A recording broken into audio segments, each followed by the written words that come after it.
Email మన digital లైఫ్‌లో ఈ ఈమెయిల్ అనేది ఒక కీ రోల్ ప్లే చేస్తుందనమాట. మీరు న్యూ మొబైల్ కొని దాన్ని సెటప్ చేసే ప్రాసెస్ దగ్గర నుంచి మీరు ఏ వెబ్‌సైట్‌లో అయినా సరే సైన్ అప్ అవ్వాలి అంటే మనకి కావాల్సింది ఈమెయిల్. మీరు ఒక జాబ్ అప్లికేషన్ పెట్టే దగ్గర నుంచి ఆ జాబ్ కన్ఫర్మ్ అయ్యి మీ ఆఫర్ లెటర్ రిసీవ్ అయ్యేది కూడా ఈమెయిల్ ద్వారానే. అండ్ అలాగే మన లైఫ్‌లో ఆధార్ కార్డ్, పాన్ కార్డ్ ఏ విధంగా అయితే ఒక కీ రోల్ ప్లే చేస్తాయో ఈ ఈమెయిల్ అనేది కూడా మన డిజిటల్ లైఫ్‌లో అదే విధంగా ఒక కీ రోల్‌ని అయితే ప్లే చేస్తుందనమాట.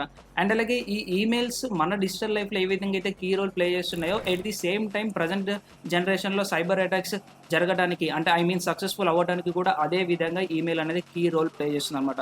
So emails are the primary entry point for cyber attacks. Per డేకి 347.3 బిలియన్ ఈమెయిల్స్ అనేవి సెండ్ అండ్ రిసీవ్ అవుతున్నాయి 2024లో. లాస్ట్ ఇయర్‌కి ఈ ఇయర్‌కి కంపేర్ చేసుకుంటే 4.3% అయితే ఈ నెంబర్ ఇంక్రీజ్ అవ్వడం జరిగింది guys. And almost 90-95% of cyber attacks అనేవి ఈమెయిల్ ద్వారానే జరుగుతున్నాయి. ప్రజెంట్ జనరేషన్‌లో సైబర్ అటాక్స్ అనేవి సక్సెస్‌ఫుల్ అవ్వడానికి రీజన్ అవేర్నెస్, అంటే అవేర్నెస్ లేకపోవడం. ప్రజెంట్ జరిగే సైబర్ అటాక్స్ మనం స్టాప్ చేయాలి అన్న మనకి కావాల్సిందే అవేర్నెస్. సో అవేర్నెస్ అనేది ఇక్కడ మనకి చాలా ఇంపార్టెంట్ గైస్. సో ఇదొక అవేర్నెస్ వీడియో. ఈ వీడియోలో మనం ఈమెయిల్స్ ద్వారానే అసలు సైబర్ అటాక్స్ అనేవి ఎందుకు సక్సెస్ఫుల్ అవుతున్నాయి అండ్ అలాగే ఎక్కువ హైలీ ఏ ఇండస్ట్రీస్ అనేవి సఫర్ అవుతున్నాయి ఈ అటాక్స్ ద్వారా.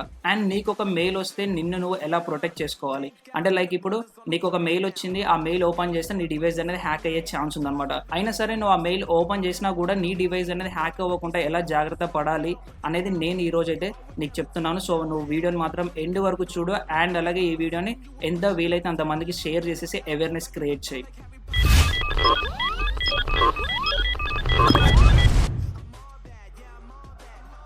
నేను ఈ వీడియో చేయడానికి మెయిన్ రీజన్ ఏంటంటే ఈమెయిల్ అటాక్స్ స్కై రాకెట్ 293%. అంటే మనకి ఫస్ట్ హాఫ్ ఆఫ్ ది 2024 ఇయర్లో మనకి 293% ఆఫ్ ఈమెయిల్ అటాక్స్ అనేవి ఇంక్రీజ్ అవ్వడం జరిగిందనమాట. సో అసలు ఈ ఈమెయిల్ ద్వారానే మనకి అటాక్స్ అనేవి ఎందుకు సక్సెస్ఫుల్ అవుతున్నాయి అంటే ఫస్ట్ వన్ వచ్చేసి హ్యూమన్ ఎర్రర్. అంటే మనలో వల్నరబిలిటీస్ ఉండటం వల్ల మనం అనుకుంటాం మన సిస్టమ్స్లో, సర్వర్స్లో, నెట్వర్కింగ్ డివైజెస్లో వల్నరబిలిటీస్ ఉండటం వల్ల, లూపోల్స్ ఉండటం వల్ల సిస్టమ్స్ అనేవి హ్యాక్ అవుతున్నాయి, కాంప్రమైజ్ అవుతున్నాయి అని చెప్పేసి.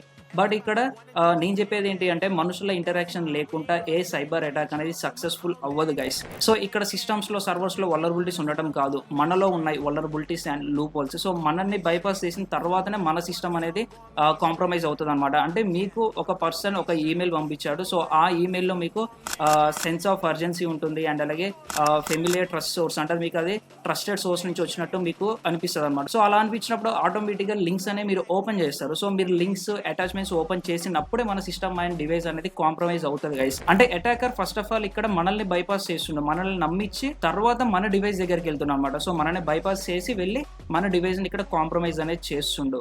ఓకేనా. సో హ్యూమన్ ఎర్రర్ అనేది ఉండటం వల్లనే మనకి ఈమెయిల్ అటాక్స్ అనేవి హైలీ సక్సెస్ఫుల్ అవుతున్నాయి గైస్. ఎందుకంటే మనకి ఈ ఈమెయిల్లో ఏంటి అంటే సెన్స్ ఆఫ్ అర్జెన్సీ ఉంటుంది అండ్ అలాగే మనకి ఒక ట్రస్టెడ్ సోర్స్ నుంచి వచ్చినట్టు వాళ్ళైతే క్రియేట్ చేస్తారు guys attacks. So this is the main reason for successful email attacks. And అలాగే మనం ఏ ఇండస్ట్రీ ఎక్కువ సఫర్ అవుతుంది ఈ ఈమెయిల్ అటాక్స్ ద్వారా అని చూసుకున్నట్టయితే ఫస్ట్ ఇండస్ట్రీ వచ్చేసి హెల్త్ కేర్ ఇండస్ట్రీ. సో అన్ని ఇండస్ట్రీస్తో కంపేర్ చేస్తే ఈ హెల్త్ కేర్ ఇండస్ట్రీ మీద ఎక్కువ సైబర్ అటాక్స్ జరుగుతాయి అండ్ ఎక్కువ సఫర్ అయ్యే ఇండస్ట్రీ కూడా మనకి ఈ హెల్త్ కేర్ ఇండస్ట్రీ అనమాట. సో ఈ హెల్త్ కేర్ ఇండస్ట్రీ మనకి ఎందుకు ఎక్కువ టార్గెట్ అవుతుంది అన్న దాని గురించి మాట్లాడుకున్నట్టయితే మెయిన్గా 2 రీజన్స్. ఫస్ట్ రీజన్ వచ్చేసి ఈ హెల్త్ కేర్ ఇండస్ట్రీ దగ్గర మనకి PII ఇన్ఫర్మేషన్ ఉంటుంది, అంటే పర్సనల్ ఐడెంటిఫికబుల్ ఇన్ఫర్మేషన్ అనమాట. అంటే పర్సనల్ ఇన్ఫర్మేషన్ కావచ్చు, పేషెంట్ ఇన్ఫర్మేషన్ కావచ్చు అండ్ పేషెంట్ యొక్క లైక్ వాళ్ళ యొక్క బాడీ ఆర్గన్స్ గురించి, సో వీటి గురించి ఎక్కువ ఇన్ఫర్మేషన్ అనేది ఉంటుంది అనమాట.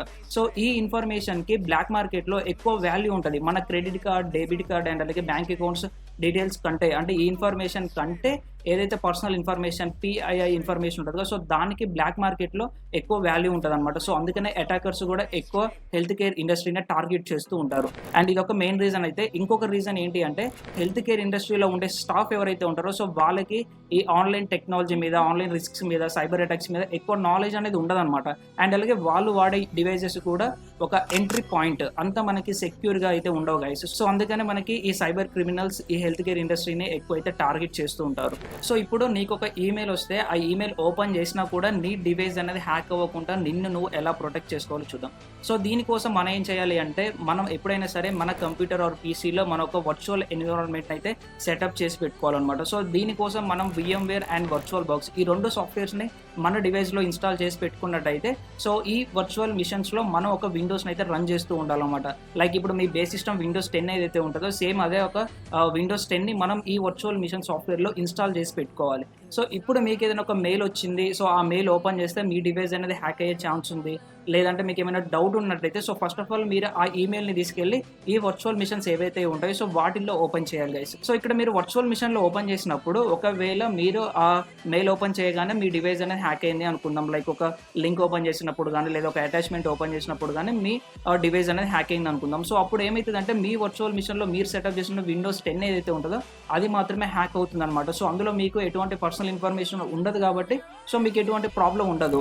అండ్ అంటే మీ యొక్క పర్సనల్ ఇన్ఫర్మేషన్ మీ బేస్ సిస్టమ్‌లో మాత్రమే ఉంటుంది. సో వర్చువల్ మిషన్‌లో నుంచి అటాకర్ బేస్ సిస్టమ్‌లోకి అయితే రాలేడు కాబట్టి సో మీరు సింపుల్‌గా ఆ వర్చువల్ మిషన్‌ని డిస్ట్రాయ్ చేసినట్టయితే లైక్ డిలీట్ చేసి రిమూవ్ చేసినట్టయితే మీకు మీ ప్రాబ్లమ్ అనేది సాల్వ్ అయిపోతుందన్నమాట. అండ్ ఇదే మీరు మొబైల్‌లో చేయాలి అనుకుంటే మొబైల్‌లో కూడా మనకి ఆండ్రాయిడ్ ఎమ్యులేటర్లు అయితే ఉంటాయన్నమాట. సో వాటిల్లో మీరు ఇటువంటి సస్పీషియస్ మెయిల్స్ గానీ, లింక్స్ గానీ ఓపెన్ చేసేసి మీరైతే టెస్టింగ్ అనేది చేయొచ్చు. సో మీకు వర్చువల్ మిషన్‌లో ఓపెన్ చేసినప్పుడు మీకు అది జెన్యూనే, ట్రస్టెడ్ అని మీకు నమ్మకం వచ్చినప్పుడు దాన్ని మళ్ళీ మీరు బేస్ సిస్టమ్‌లో ఓపెన్ చేసుకొని మీరైతే ఆ ప్రాసెస్‌ని అయితే కంటిన్యూ చేయొచ్చు అనమాట. సో ఇలా నిన్ను నువ్వు ప్రొటెక్ట్ చేసుకోవచ్చు ఈమెయిల్స్ నుంచి. ఓకేనా?